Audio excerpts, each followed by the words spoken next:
Oh boy, boy, boy. Let me just get this straight.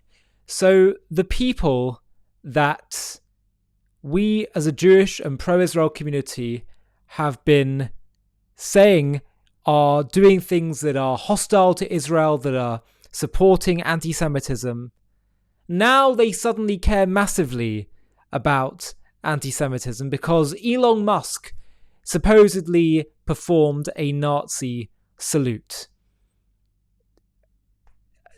To be honest, I felt over the past 18 months or so, really post October 7th, that things are becoming clearer and clearer.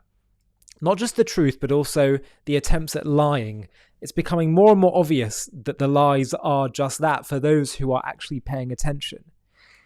Now, I know that there can be anti-Semitism, anti-Jewish prejudice on both sides of the political aisle. I'm absolutely not blind to that. But to try and accuse Elon Musk in this moment here of doing a Nazi salute, it is so blatantly false as an accusation. And I want to just briefly unpack this for you.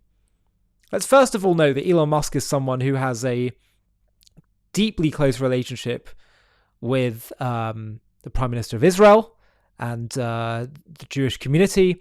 He visited Auschwitz a few months ago with Ben Shapiro to honor the 6 million martyrs.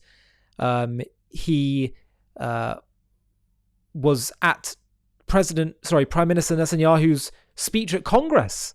He was a guest of honor, sat next to Douglas Murray, I believe, in front of the hostages. He wore the hostage necklace.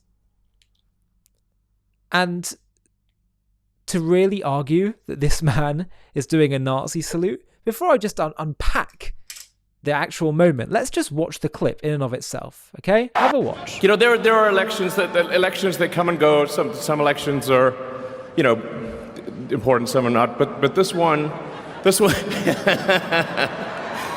one really mattered. And I just want to say thank you for making it happen. Thank you.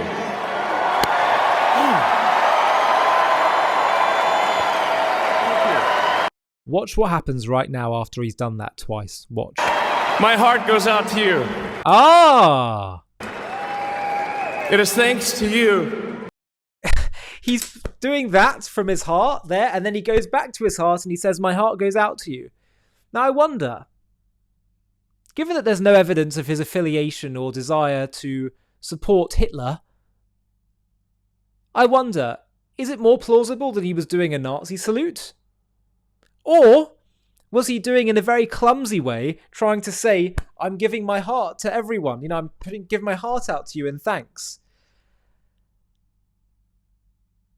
I don't recall neo-Nazis doing that first anyway, before doing the Heil. I mean, yes, Elon Musk is clumsy in the way that he can speak, and he's a little bit awkward, socially awkward. I believe he's on the autistic spectrum.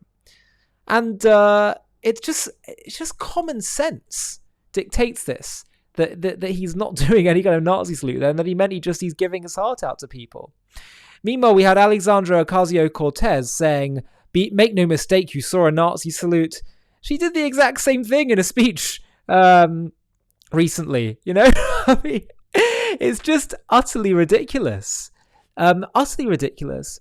And I want to read to you the words that a friend posted, because what gets me the most here, first of all, is the fact that, I wonder in an age of no social media where people would believe these lies. They'd believe them.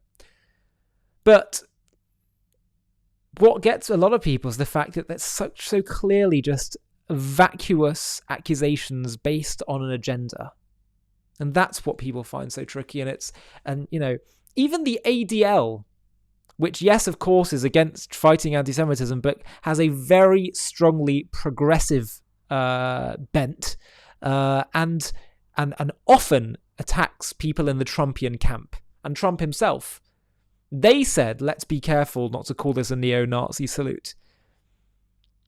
And then the far-left anti-Israel, anti-Semitic progressives, AOC and others, start attacking the ADL. This is what I mean when I say that it's a time of, truth and clarity.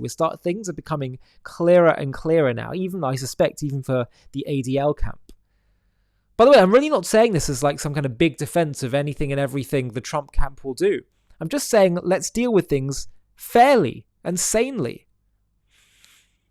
These are the words of a friend, Ricky Vigon. He wrote, "So now you care about anti-Semitism. Now, after everything, after horrors so unimaginable, they should have united the world in grief, in outrage, in action.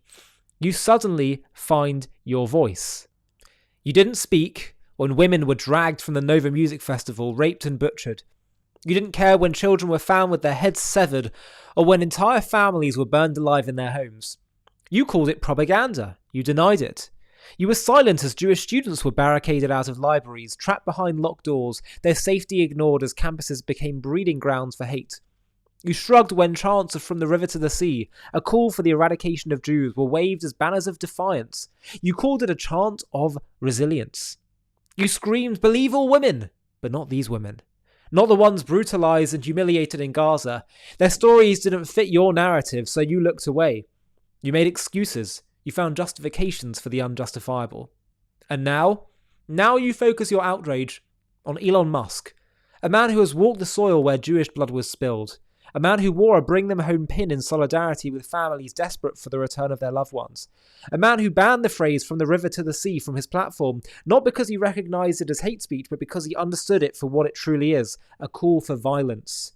You take one moment where he grabbed his heart in a gesture of passion, and you twist it into something grotesque. You call it a Nazi salute. You take his actions and words, his clear stance for Israel and for humanity, and you contort them into your narrative of hate. This isn't about fighting anti-Semitism. It never was. I would even say, by the way, just to pause reading this for a second, they're actually weaponizing anti-Semitism. They're using and taking advantage of the hatred of Jews and Nazism in order to further their own political agenda. Imagine how sick that is. Ricky said, "This isn't about fighting anti-Semitism. It never was. You were silent when it mattered most. Silent during the rapes, silent during the massacres, silent during the riots and the rallies and the chants for genocide. When you twist gestures into accusations, Elon Musk has shown where his heart truly lies, with the innocent, with the persecuted, with the people who face the hatred you conveniently ignored. He stood where you refused to stand." So the real question isn't about Elon Musk, it's about you. Why did you stay silent? Why did you look away? And why are you speaking now when your words ring hollow, your outrage reeks of hypocrisy, and your actions are too little, too late?